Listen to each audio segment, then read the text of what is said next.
wabarakatuh. Saya Nirwana Puji Astuti, calon guru penggerak angkatan 8. Pada kesempatan kali ini saya akan melakukan perbincangan pra-observasi dengan rekan saya, yaitu Ibu Okta. Beliau adalah seorang guru biologi di SMA kami, yaitu SMA Negeri 1 Sukodono. Selamat pagi Bu Okta. Pagi Bu Nirwana. Assalamualaikum warahmatullahi wabarakatuh. Waalaikumsalam warahmatullahi wabarakatuh. Bagaimana kabarnya Bu Okta hari ini, sehat? Alhamdulillah sehat. Alhamdulillah ya. Kesempatan kali ini saya akan melakukan pra-observasi. Jadi biar nanti jalannya observasi di kelas untuk supervisi bisa berjalan dengan lancar. Nah, sedangkan tujuan dari observasi sendiri, yaitu di pra-observasi itu adalah untuk mengetahui dan mengamati supervisi agar berjalan dengan baik. Nah, saya mau bertanya tentang tujuan pembelajaran yang akan Ibu sampaikan kepada siswa pada saat supervisi nanti. Ya, tujuan pembelajarannya nanti siswa mampu menganalisis permasalahan keanekaragaman genetik di Indonesia, serta mampu menciptakan atau mengemukakan solusi atas permasalahan keanekaragaman hayati tersebut. Oke, jadi tujuannya siswa nanti mampu mengetahui sumber daya dan untuk pelestarian sumber daya hayati di Indonesia ya. Oke, nah, untuk area pengembangannya sendiri yang Ibu akan kembangkan di area mana ini? Ya, ada 3 area atau ranah Bu. Yang pertama ranah kognitif, kedua psikomotorik, sama yang ketiga afektif.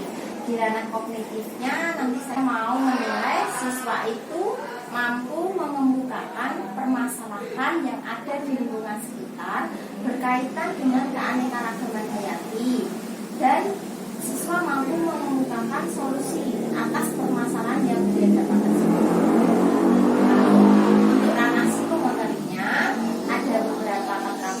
Salah satunya keterampilan oral berupa komunikasi saat presentasi, keterampilan kolaborasi saat diskusi, dan kerjasama untuk menanggapi presentasi teman lainnya. Dari ranah afektif, nanti siswa mampu berpartisipasi aktif di dalam pembelajaran. Jadi ada 3 ranah, ada 3 area pengembangan, yaitu ada kognitif, afektif, dan psikomotorik.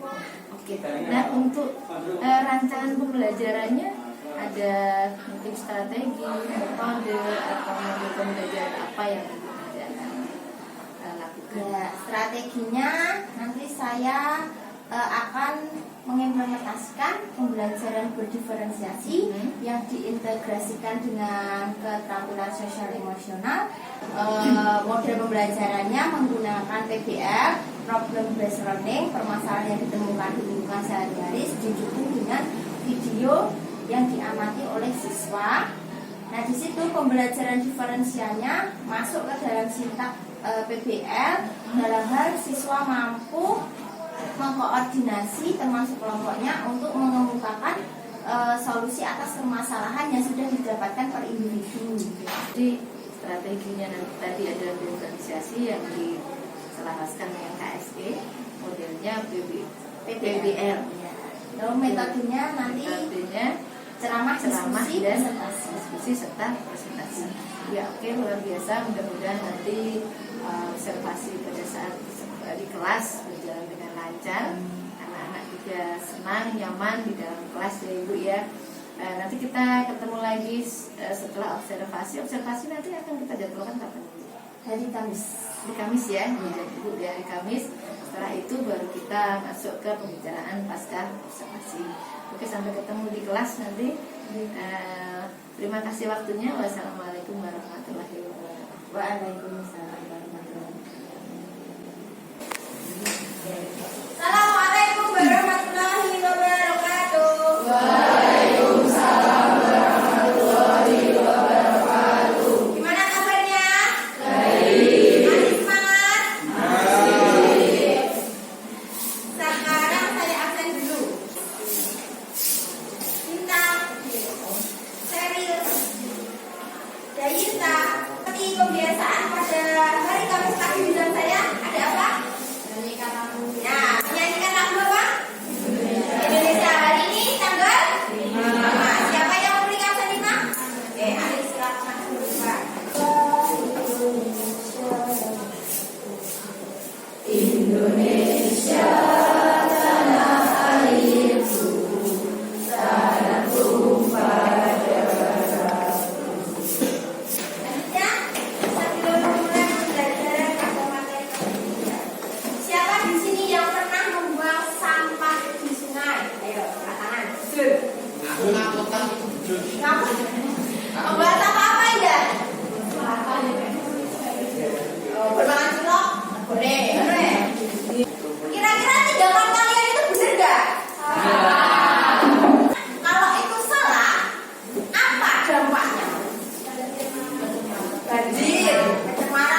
ekosistem air. Nah, ada satu kata penting yang dikeluarkan oleh Mariza. Apa? Ekosistem air. Tepuk tangan untuk Mariza. Ini dihubungkan dengan apa? Ada kata ekosistem. Dari kata Mariza akan merusak ekosistem air. Sistem ini apa? Hubungan. Kata kuncinya benar. Hubungan. Hubungan apa? Hubungan pasti akan ada dua pihak. Yang benar ada. Yang benar saja. Hubungan antara hasilnya ya makhluk hidup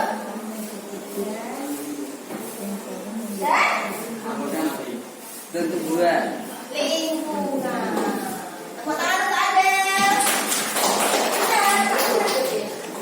Berarti ekosistem itu selalu ada lingkungannya. Kata kuncinya ini. Paham sampai sini? Sekarang kita lihat videonya.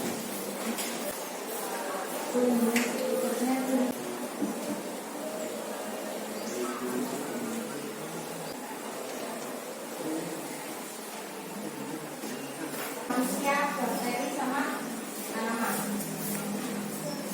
Manusia, bakteri sama tanaman.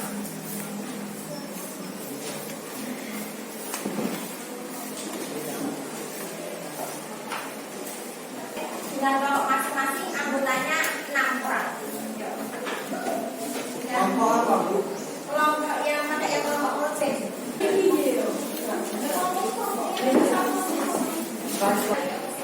Sudah menerima kertas semua?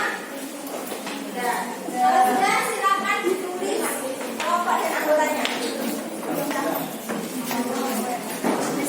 Nama kelompok. Ya. Sini kelompok 1, lihat kok tadi. 1, 2, 3, 4, 5, 6.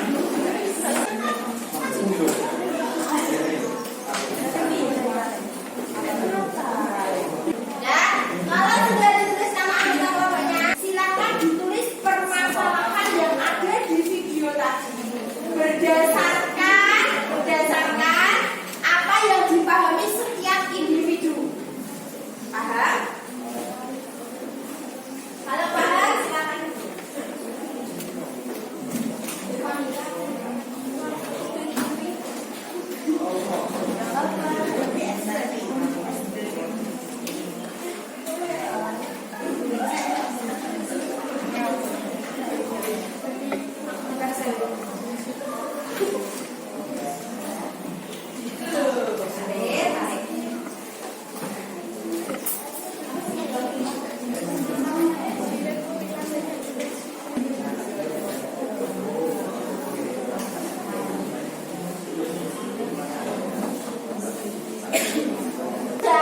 Kalau ada masalah sebagai pelajar Pancasila, kira-kira dari masalah itu apa yang bisa kamu sumbangkan untuk menyelamatkan keanekaragaman hayati? Nah, mengemukakan solusi. Kelompok itu boleh beda-beda bentuk solusinya. Boleh berupa PPT, boleh berupa poster, boleh berupa video, atau boleh berupa pamflet, baliho. Silakan. Sudah menuliskan dan mencantumkan semua solusinya? Sudah. Nah, silakan. Siapa yang mau menyampaikan hasil diskusinya terlebih dahulu? Kelompok mana? Ini kelompok 4 ya? Ya, kelompok 4 silakan maju, beri tepuk tangan untuk kelompok 4.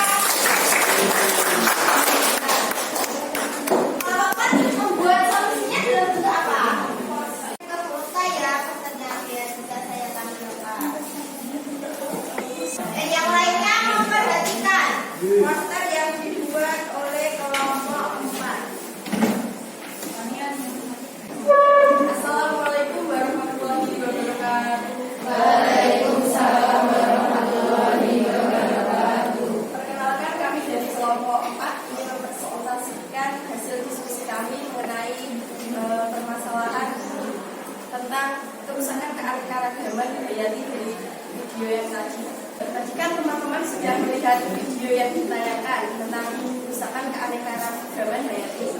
Ada video tentang laut yang banyak sampahnya kan.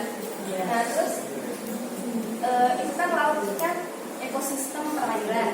Nah kerusakan yang ada di laut itu karena banyak sampah. Manusia membuang sampah itu di laut. Nah ini di poster saya ada upaya pencegahan untuk kerusakan lingkungan dan bahaya sampah plastik. Karena kalau di supermarket kan ditawarkan pakai plastik atau enggak, baru jawab aja nggak usah pakai plastik, terus dari rumah itu bawa kantong sendiri. Nah terus memakai kembali seperti kantong plastik kresek itu kan jangan dibuang sembarangan, bisa untuk digunakan kembali kerajinan bisa. Terus pendaur ulang itu kayak botol plastik bisa dijadikan bunga atau sebagainya. Membawa botol minum sendiri itu lebih baik daripada membeli di kali yang botol plastik. Membuang sampah plastik pada tempatnya, jangan buang ke temannya, teman-teman. Ya, presentasi dari kami. Bila ada salah, mohon maaf sebesar-besarnya. Wassalamualaikum warahmatullahi wabarakatuh. Tepuk tangan untuk kelompok lain yang mau menanggapi siapa? Ya, Wafia dari kelompok berapa? Kelompok 1. Kelompok 1. Oke, ya. Saya ingin bertanya ke kelompok 4. Kira-kira bentuk dari recycle maksudnya itu apa saja? Saya kemarin lihat di TikTok kan ada banyak sampah plastik kresek, kantong kresek kan, ya, dimasukkan ke dalam botol bekas plastik itu dengan kepadatan yang tertentu ditimbang itu kan nanti bisa jadi bata, bisa jadi data untuk membangun rumah terus dijadikan meja. Jadi kemarin itu kantong plastik kresek separuh itu cuma bisa dijadikan dimasukkan dalam satu botol plastik. Ya. Saya ya. Ada feedback? Ya. Ya. Ya, terima kasih untuk Bapak. Silakan. Ya.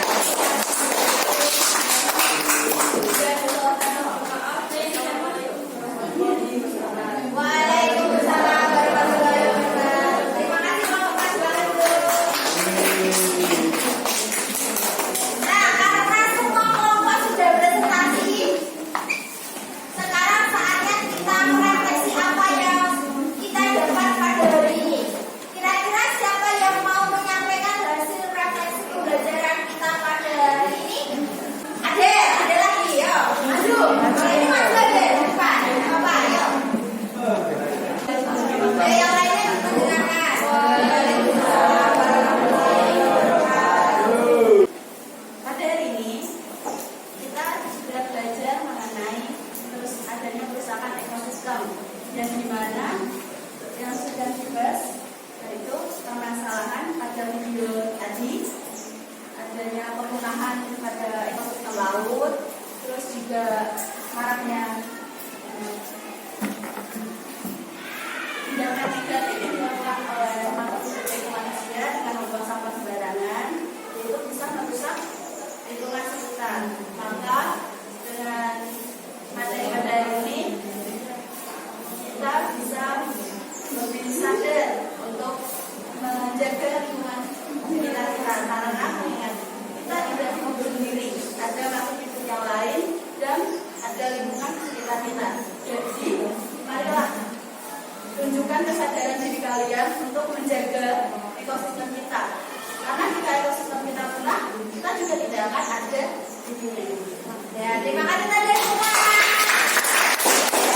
Dan kemudian kita akan ada ya. Mau menambahkan. Yang pertama adalah keterkaitan antara keanekaragaman hayati dengan permasalahan lingkungan. Yang pertama, keanekaragaman hayati itu kan ada 3 jenis toh. Seperti yang sudah kalian sebutkan tadi. Ada gen, spesies, ekosistem. Keanekaragaman gen dan spesies itu akan membentuk keanekaragaman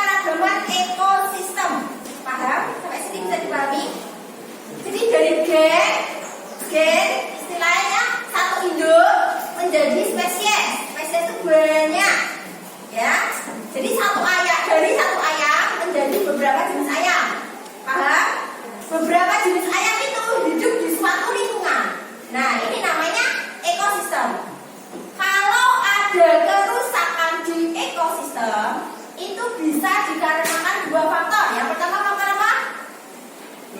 Alam. Alam. Kita contohnya ada yang gempa bumi, benar? Gempa bumi terus banjir. Nah, gempa bumi, banjir, gunung meletus, longsor, erupsi itu apa?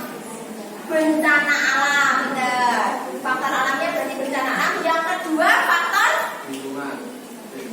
ada faktor alam berarti ada faktor Ya. manusia atau faktor buatan. Contohnya tadi yang sudah ibu pertanyakan, siapa yang membuang sampah di sungai? Nah, sadar tak kalian? Jadi faktor buatan itu disebabkan oleh tingkah laku manusia.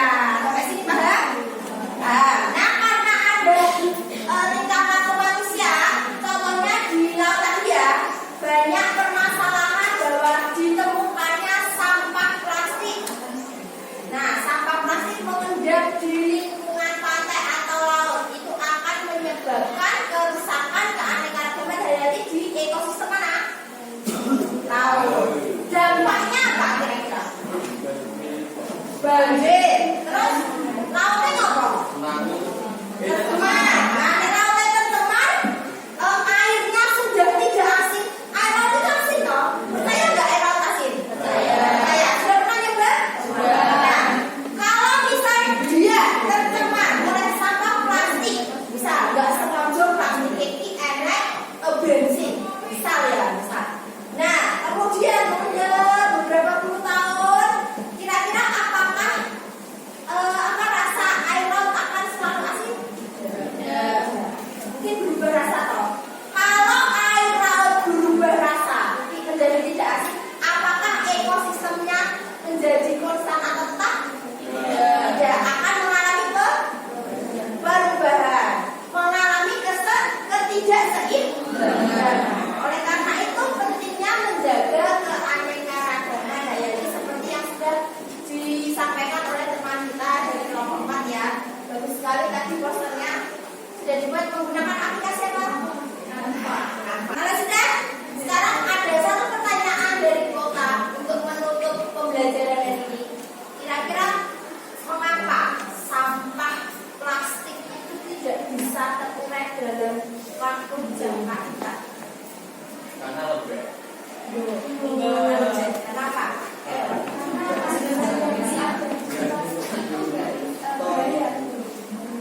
Ya, karena kandungan dalam proses pembuatan plastik itu bahaya, tidak bisa terurai oleh pengurai, oleh tanah. Pengurai itu tidak bisa seperti itu.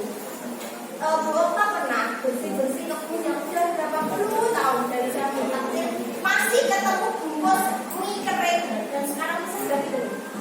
Nah, masih ketemu bungkusnya, berarti berapa puluh tahun. Sekarang dokter 26 tahun, sekitar 20 tahun yang lalu masih ada di tanah. Seperti itu ya. Jadi ya setidaknya kalau ada sampah plastik di rumah kira-kira diapakan? Dibakar, ditimbun. Dibakar, tadi temannya udah menyampaikan gimana? Didaur ulang menjadi apa? Ya kerajinan. Seperti yang dibilang Bintang tadi ya, itu dimasukkan ke dalam botol plastik aqua itu loh. Nanti disusun-susun menjadi opsi. Seperti itu. Sampai sini paham? Paham? Paham. Oke, tepuk tangan untuk kita semua.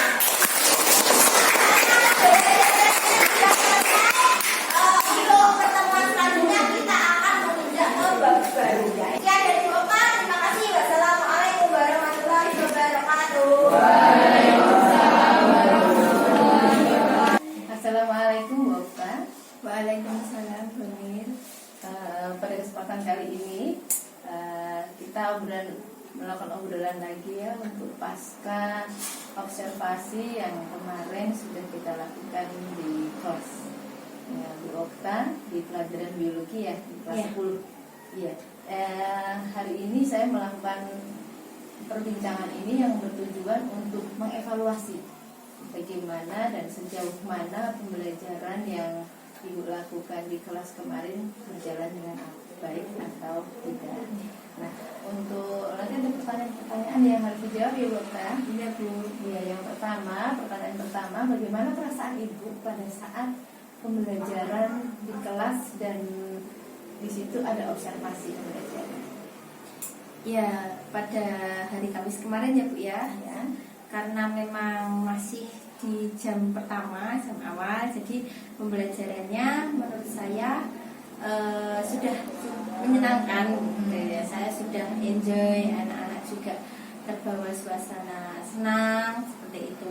Ada, ya saya nyaman lah menjalani pembelajaran tersebut. Oke. Jadi nyaman ya. Ya. Ya. Pertanyaan kedua, boleh diuraikan kembali ranah atau area pengembangan serta langkah-langkah yang dilakukan dalam pembelajaran? Ya Bu, sesuai kita obrolan pra-observasi kemarin ada 3 ranah atau area pengembangan yang akan saya kembangkan di dalam pembelajaran. Ada di ranah kognitif, psikomotoris, sama afektif. Di ranah kognitifnya saya akan menilai kemampuan peserta didik mengenai mengklaim suatu permasalahan tentang keanekaragaman hayati di Indonesia, kemudian menemukan bukti atau evidence-nya, dan mengemukakan reasoning atau alasan mengapa perlu adanya solusi atas permasalahan tersebut.